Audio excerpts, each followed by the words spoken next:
What's going on, you guys? KidBehindACamera here, and today I promised to tell you a story about the time that my life just sort of crumbled apart. And as promised, I'm gonna tell it. So currently I have a job as a web developer for a company, and before I was getting paid for that job, I had to intern for it. I got the job back in 2005 when the company itself was trying to rebrand itself, and they had a posting saying they needed a new logo, and me being in graphics, I decided I would give it a shot. So I made a logo, I sent it to the company, and they loved it. They used the logo and they told me they'd like to bring me aboard of the company. However, I had to work for free for over 2 years. So while I was working for this company, I also had to get other jobs. I worked at Walmart, I worked at Kohl's, I worked at Wendy's.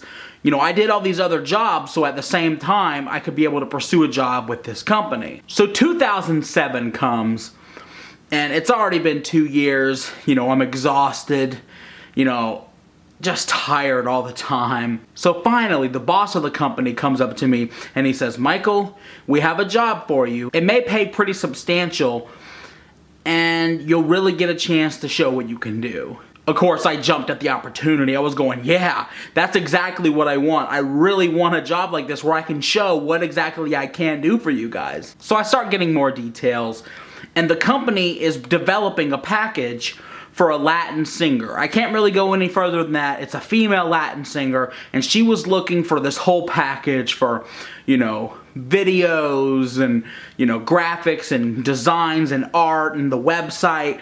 And they threw me on as the web portion of the package, and my portion was going to be $20,000. My boss tells me it's probably not going to be $20,000, but it will be more like $15,000.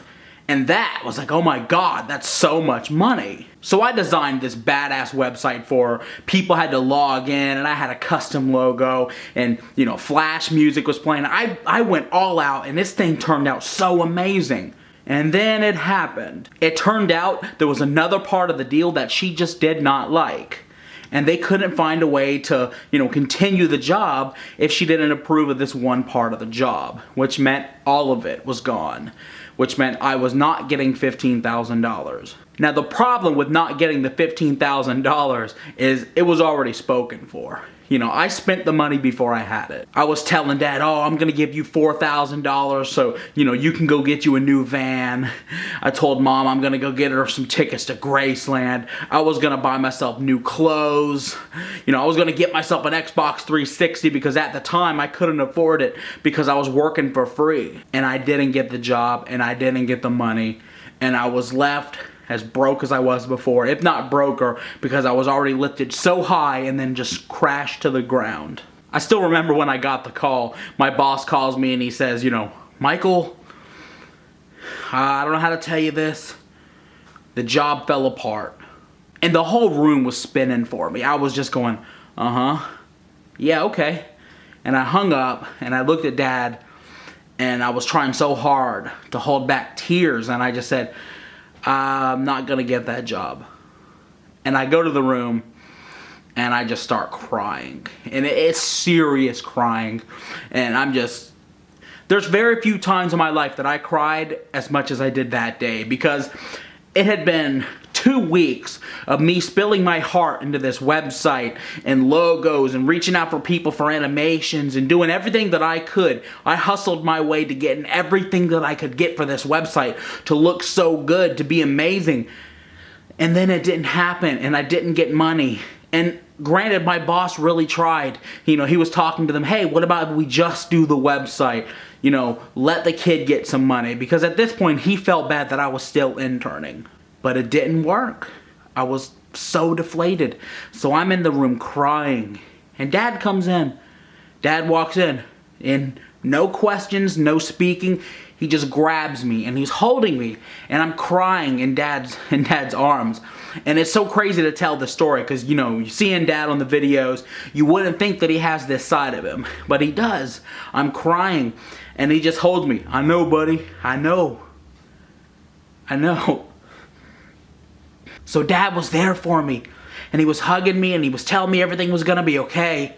And it was the only other time he's done that since, you know, I got into a breakup, you know, 2 years before, and I was in the bedroom crying because I had been with the girl for 2 years and I was heartbroken. And he starts telling me stories about his disappointment, and he starts telling me that it gets better. And at the time, I was like, it doesn't.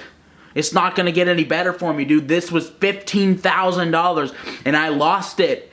And I promised you this. And he goes, it don't matter. But there was a light at the end of the tunnel. I just didn't see it yet. About 2 weeks later, my boss calls me and he tells me, hey, I'm really sorry that happened. We're gonna start putting you on the payroll. And that was music to my ears after 2 years of busting my ass, doing this and that and this and that and this and that for free. I'm finally gonna start getting paid for what I really enjoy doing. And he gave me a salary price. Will this work for you? Will this get your pop some money? And it was a lot of money, and I said, yeah, it really will. This is exactly what I needed, and I got it. And I still have the job today. You know, I've worked for this one company since 2005, and I'm really grateful that they gave me a shot, because without having this company to rely on to pay me, I would have had to gone out and get another job at Walmart. I wouldn't have had the free time to stay home and film, and I wouldn't have had the time to do Angry Grandpa. So it's because I had the freedom of working for this company that I currently still work for that Angry Grandpa's even alive today. Hardship happened. I was so deflated. I felt like life was over, but it took a couple of weeks and life was back on top for me again. And then, you know, later on that year in December, I filmed the first Angry Grandpa video, and it all, you know, kept going from there. So that's it. That's the story. Like, subscribe, favorite. I tried not to get emotional. It was only for a minute. I cleared past it. Thank you guys for sitting through it, and I appreciate it.